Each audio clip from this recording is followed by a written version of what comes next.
Hello, my name is Derek Tomlinson. Have any of you guys had a job before? Yeah. Have you read your policy or your code of ethics? It's important that you do. So in this presentation, we'll be highlighting important areas that everyone should know about.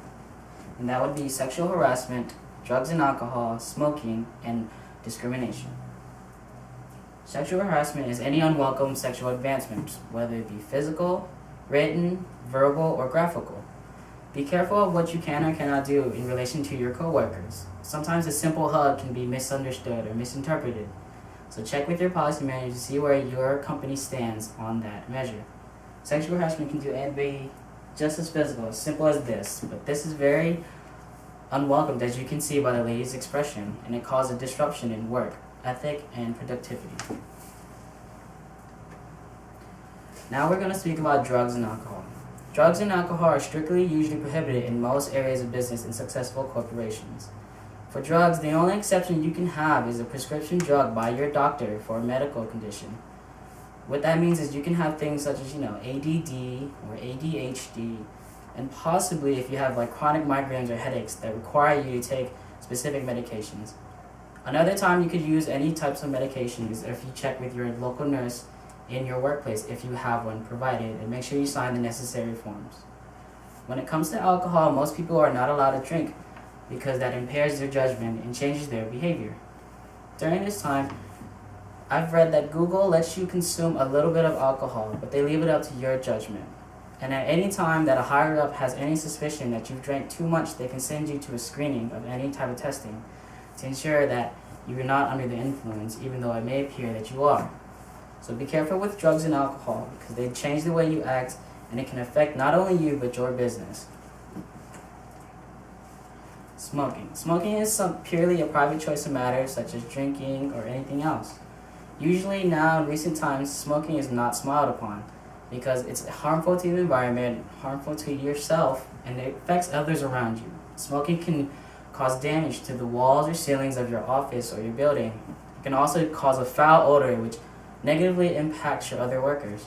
So in this case, make sure to check with your local laws and governments to see if you are even allowed to smoke on the premises or anywhere in the area.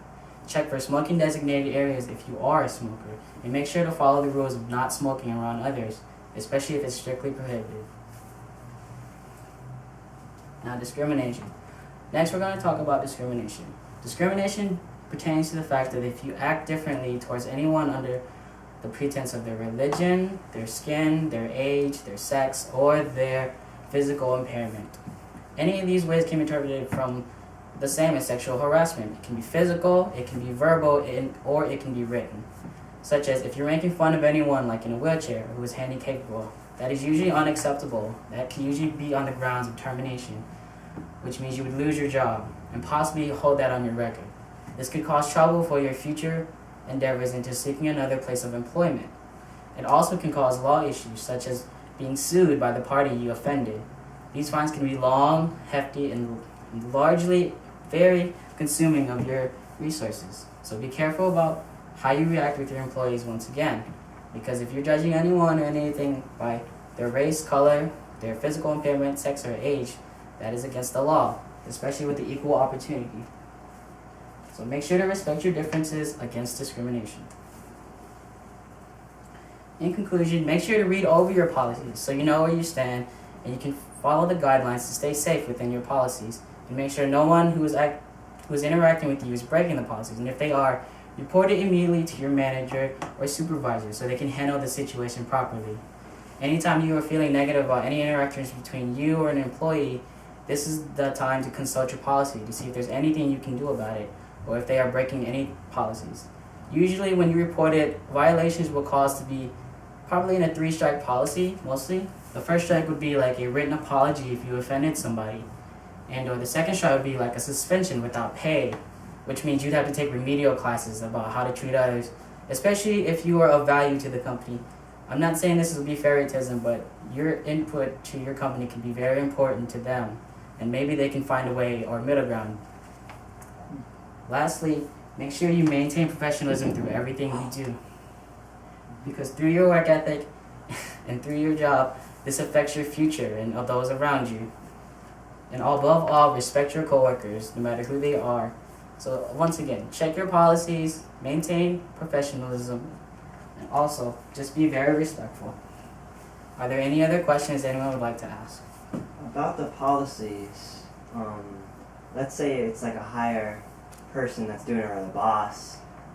What's the best way to handle that? If there's anybody above that, try to report to them. If not, check with the Better Business Bureau. They will see if there's any laws that they've broken, so they can help you file a case if there is need for one. And by like owners, do you mean like, let's say like you're in a restaurant, right? Yeah, like the manager or the person that owns the restaurant even, you know? And yeah, places like the Better Business Bureau is good to check with, and also the labor unions around California or any of the other states. Thank Is you. there any other questions? No. Thank you very much. Have a good day.